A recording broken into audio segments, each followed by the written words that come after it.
welcome to DIP's virtual classes. Today we will discuss the next topic of our chapter, that is stoichiometry, and the chapter is excess and limiting reagents. First we discuss limiting reagent. Limiting reagent is a reactant or reagent that is consumed earlier in a chemical reaction, or you can say that the reactant which produce the least number of moles of product in a chemical reaction.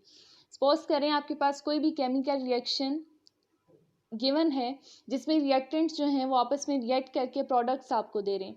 अब वो जो reactants उस chemical reaction में involve हैं उनमें से वो reactant जो उस केमिकल रिएक्शन में जल्दी कंज्यूम हो रहा है, ठीक है, और जो अमाउंट ऑफ प्रोडक्ट है उसको कंट्रोल कर रहे हैं. अमाउंट ऑफ प्रोडक्ट को कैसे कंट्रोल कर रहे हैं?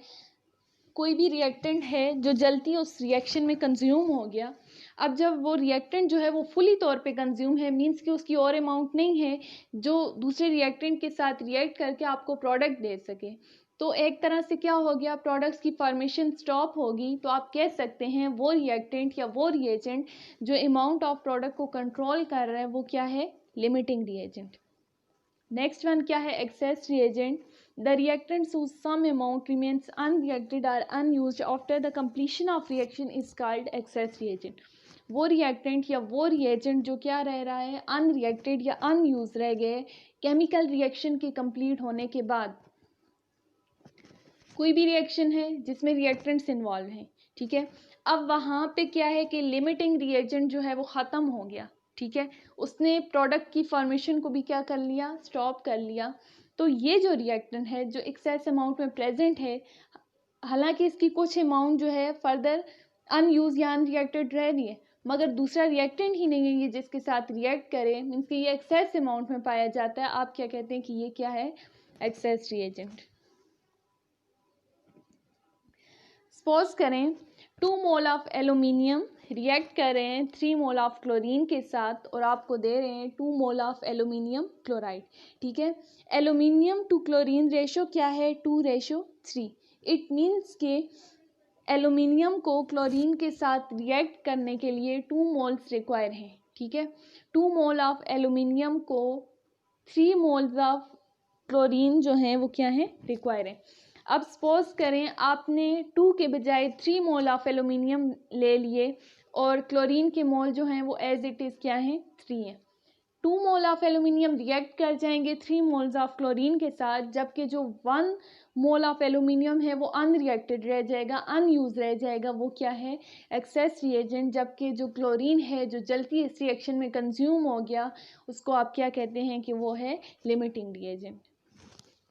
डेली लाइफ से एक एग्जांपल लेते हैं. सपोज करें आपके पास 8 ब्रेड्स हैं और पीनट बटर है और आपने क्या बनाना है? सैंडविचेस बनाने. अब वो जो 8 स्लाइस ऑफ ब्रेड हैं वो आपको 4 सैंडविचेस दे रहे हैं और पीनट बटर जो है वो आपने फुली कंज्यूम नहीं किया, कुछ अमाउंट जो है उस जार में पीनट बटर की रिमेनिंग है. तो आप कहते हैं कि और फर्दर स्लाइसेस ब्रेड की नहीं है जिनमें आप जो है वो पीनट बटर को अप्लाई करके फर्दर सैंडविचेस बना सकें. तो वो जो ब्रेड हैं वो क्या है? लिमिटिंग रिएजेंट, ठीक है. उन्होंने अमाउंट ऑफ प्रोडक्ट को कंट्रोल कर लिया क्योंकि फर्दर ब्रेड्स नहीं है, ठीक है. अब जब ब्रेड ही नहीं है तो सैंडविचेस कहाँ से बनेंगे? इट मीन्स कि वो रिएक्शन को क्या कर रही हैं? कंट्रोल कर रही हैं. तो वो क्या है? Limiting reagent. जबकि जो जार है पीनट बटर का जिसमें कुछ अमाउंट जो है वो अभी भी बाकी है वो क्या है? Access reagent. नेक्स्ट है combustion in the presence of oxygen, ठीक है. During burning, oxygen is in excess and a combustible material called paper candle is in smaller quantity. Combustible material is fully consumed and controls the amount of product. So, coal candle paper is a limiting reagent. आप suppose करें combustion में या burning process में आपने कोल या candle या paper जो भी ले लिया, ठीक है, उसको आप बर्न कर रहे हैं एटमॉस्फेयर में, तो वहाँ पे ऑक्सीजन जो है वो एक्सेस अमाउंट में प्रेजेंट है. अब एक टाइम ऐसा आएगा वो पेपर या कैंडल जो है वो बर्न हो जाएगा टोटली तौर पे, फुली तौर पे वो क्या हो जाएगा? कंज्यूम हो जाएगा. तो आप क्या कह रहे हैं कि वो क्या है? Limiting reagent. जबकि ऑक्सीजन है जो अभी तक एक्सेस अमाउंट में प्रेजेंट है, आप फर्दर कोल ले रहे हैं, फर्दर पेपर ले रहे हैं, तो फिर भी वो क्या होगा? बर्न होगा. तो ऑक्सीजन के अमाउंट में, ज़्यादा अमाउंट में, एक्सेस अमाउंट में, तो वो क्या है? Access reagent. नेक्स्ट है आपके पास आइडेंटिफिकेशन ऑफ लिमिटिंग रिएजेंट। किसी भी केमिकल रिएक्शन में आप ये आइडेंटिफाई कैसे करते हैं कि ये क्या है लिमिटिंग रिएजेंट। तो उसके लिए कुछ स्टेप्स हैं। जो फर्स्ट स्टेप है वो क्या है, amount of reactants if given in mass unit are first converted into moles. ठीक है, सॉरी यहाँ पे प्रोडक्ट्स नहीं है, मोल्स है। अब जो आपको रिएक्टेंट दिए हुए हैं, अगर उनका मैस गिवन है, अगर वो ग्राम में आपको क्या दे रही है, मैस दे रहे हैं, तो आपने पहला स्टेप क्या करना है कि उनको मैस से किस में कन्वर्ट करना है, मोल से कन्वर्ट करना है। मोल्स में कन्वर्ट करने के लिए आपने फर्स्ट लेक्चर में फार्मूला पढ़ा था, number of moles is equal to mass in gram divided by molar mass. ठीक है, मास को आप डिवाइड कर दें उस एलिमेंट के मोलर मास पे, या अगर वो कंपाउंड है तो उसके मोलर मास पे, तो वो आपको क्या दे देगा, नंबर ऑफ मोल्स। सेकेंड क्या है, using balance chemical equation the moles of required product are calculated from the available moles of each reactant.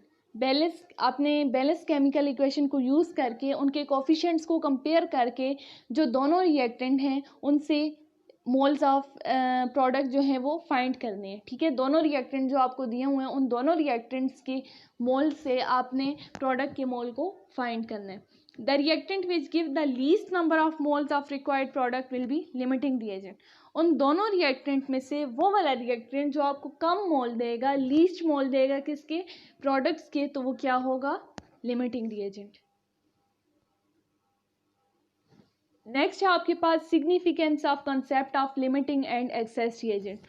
Significance क्या है, क्या बेनिफिट्स हैं लिमिटिंग और एक्सेस रिएजेंट्स के कंसेप्ट को यूज़ करने के। तो फर्स्ट वन क्या है, to decrease loss of expensive chemicals. ठीक है, to make reaction faster and faster, to make reaction 100% complete, and the fourth one is to convert reactants totally into products. अब limiting और excess reagent के concept को use करके आप ये जो है पता लगा सकते हो कि इस रिएक्शन में कितने मोल्स आपको रिक्वायर हैं। ठीक है, इसी कंसेप्ट को यूज़ करके आप ये फाइंड कर लोगे कितने मोल्स इस रिएक्टेंट के हमें रिक्वायर हैं, कितने मोल्स जो हैं वो यूज़ करने चाहिए। तो इससे क्या होगा, जो एक्सपेंसिव केमिकल्स हैं, कुछ ऐसे केमिकल रिएक्शंस जिनमें एक्सपेंसिव केमिकल यूज़ हो रहे हैं, तो उनको उनकी ज़रूरत जो है वो वेस्ट नहीं होंगे। ठीक है, जितनी अमाउंट में आपको रिक्वायर है आप उतनी अमाउंट में क्या करेंगे, उसे यूज़ करेंगे। आपका रिएक्शन फास्ट होगा। ठीक है, 100% कंप्लीट होगा, मीन्स कि कोई भी साइड प्रोडक्ट नहीं बन रहा होगा, और आपके रिएक्टेंट्स जो हैं वो टोटली किस में कन्वर्ट होंगे, प्रोडक्ट्स में जो है वो कन्वर्ट हो रहे होंगे। ठीक है, यहाँ एक एग्जाम्पल है जो आपकी बुक से ली गई है। एग्जाम्पल क्या है, carbonic acid can be prepared according to following reaction. ठीक है, रिएक्शन देखें, कार्बन डाइऑक्साइड रिएक्ट कर रहा है वाटर के साथ और आपको क्या दे रहे हैं, कार्बोनिक एसिड। ठीक है, if 120 gram of carbon dioxide is dissolved in 80 gram of water, then identify the limiting reagent, calculate the maximum amount of products in gram form। ठीक है, आपने क्या फाइंड करना है, पहले तो आपने आइडेंटिफाई करना है कि इन दोनों में से, कार्बन डाइऑक्साइड और वाटर में से लिमिटिंग रिएजेंट कौन सा है। ठीक है, और सेकंड जो है, जो अमाउंट ऑफ प्रोडक्ट आपके पास ग्राम में वो कितनी बन रही है। ठीक है, फर्स्ट स्टेप जो आपने पढ़ा था, क्या पढ़ा था कि आपने मास अगर आपको दिया हुआ है तो उसको आपने चेंज कर देने नंबर ऑफ मोल्स में, और यहाँ पे इस क्वेश्चन में 120 ग्राम ऑफ कार्बन डाइऑक्साइड दिया हुआ है, it means mass in gram, 80 gram of water दिया हुआ है। ठीक है, अब मास ऑफ कार्बन डाइऑक्साइड, ठीक है, 120 ग्राम, ये आपको गिवन है। Molar mass of carbon dioxide calculate करें, कार्बन का एटॉमिक मास 12 मल्टीप्लाई कर दिया 1 से, प्लस ऑक्सीजन का 16 मल्टीप्लाई कर दिया 2 से, तो ये आपके पास आ गया 44 ग्राम पर मोल। ठीक है, moles of carbon dioxide find करने, कैसे फाइंड करेंगे, मैस इन ग्राम, जितना आपको गिवन है जो कि है 120 ग्राम, उसको आप डिवाइड कर देंगे मोलर मैस पे। ये फार्मूला है जो फर्स्ट टॉपिक में आपने पढ़ा था, तो आपके पास नंबर ऑफ मोल्स आ गए जो कि कितने हैं, 2.72 मोल्स। ठीक है, सेकेंड आप मास गिवन है वाटर का 80 ग्राम, मोलर मास ऑफ वाटर कितना है, हाइड्रोजन का एटॉमिक मास 1, एटम्स कितने हैं 2 से मल्टीप्लाई कर दिया, प्लस ऑक्सीजन का एटॉमिक मास कितना है 16, को आपने ऐड अप किया, क्या आ गया 18 ग्राम पर मोल। ठीक है, अब आपको मोल्स ऑफ वाटर फाइंड करने हैं। उसके लिए आप क्या करेंगे, मैस जो आपको गिवन है 80 ग्राम, उसको डिवाइड कर देंगे मोलर मैस पे, जो कि कितना है 18 ग्राम। जब आपने इसको इस पर डिवाइड कर दिया तो आपके पास आ गया 4.44 मोल्स। ठीक है, अब दोनों रिएक्टेंट जो हैं उनके मोल्स आपके पास आ गए। ठीक है, सेकंड स्टेप क्या पढ़ा था आपने कि आप कोफिशिएंट्स को कंपेयर करके दोनों रिएक्टेंट से प्रोडक्ट के मोल्स को क्या करेंगे, फाइंड करेंगे। ठीक है, अब यहाँ पे देखें, बैलेंस केमिकल इक्वेशन में 1 मोल ऑफ कार्बन डाइऑक्साइड बराबर था 1 मोल ऑफ कार्बोनिक एसिड के। ठीक है, इट मीन्स दैट अगर आप 2.72 mole of carbon dioxide use कर रहे हैं तो ये आपको 2.72 मोल ऑफ कार्बोनिक एसिड देंगे। ठीक है, सिमिलरली 1 मोल ऑफ वाटर जो है वो आपको दे रहा था 1 मोल ऑफ कार्बोनिक एसिड। ये बैलेंस केमिकल इक्वेशन से हमने जो है वो देखा है। ठीक है, 1 मोल रिएक्ट कर रहे थे। इट मीन्स दैट अगर आपके पास 4.44 मोल्स ऑफ वाटर हैं तो वो प्रोड्यूस करेंगे 4.44 मोल्स ऑफ कार्बोनिक एसिड। अब इन दोनों रिएजेंट्स में से लीस्ट नंबर ऑफ मोल्स जो हैं वो कौन दे रहा है, लीस्ट नंबर ऑफ मोल्स जो है वो कार्बन डाइऑक्साइड दे रहे हैं, जो कि कितने हैं 2.72, मीन्स के कम मोल्स। तो ये जो आपके पास रिएजेंट है या ये जो रिएक्टेंट है ये क्या है, लिमिटिंग रिएजेंट। ठीक है, आइडेंटिफाई हो गया कि इसने लीस्ट नंबर ऑफ मोल्स दे दिए, तो ये क्या है, लिमिटिंग रिएजेंट। ठीक है, फर्स्ट जो क्वेश्चन पूछा गया था वो आपका सॉल्व हो गया। नेक्स्ट क्या था कि आपने प्रोडक्ट की अमाउंट फाइंड करनी है किस में, मैस में। तो उसके लिए प्रोडक्ट क्या था, कार्बोनिक एसिड। ठीक है, कार्बोनिक एसिड आपके पास है product, molar mass of carbonic acid आपने फाइंड करना है।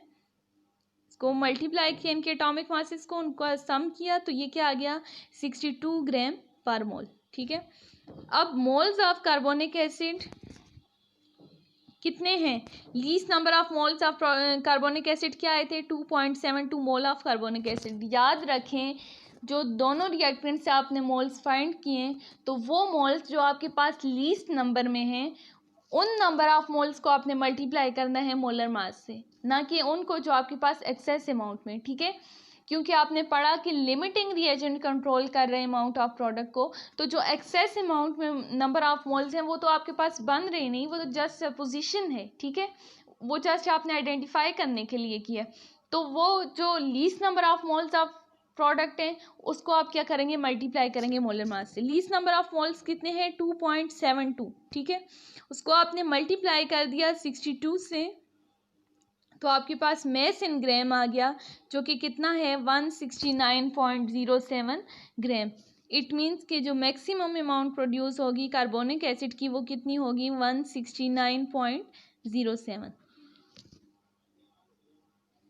ठीक है, I hope you understand a lot. Thanks for watching.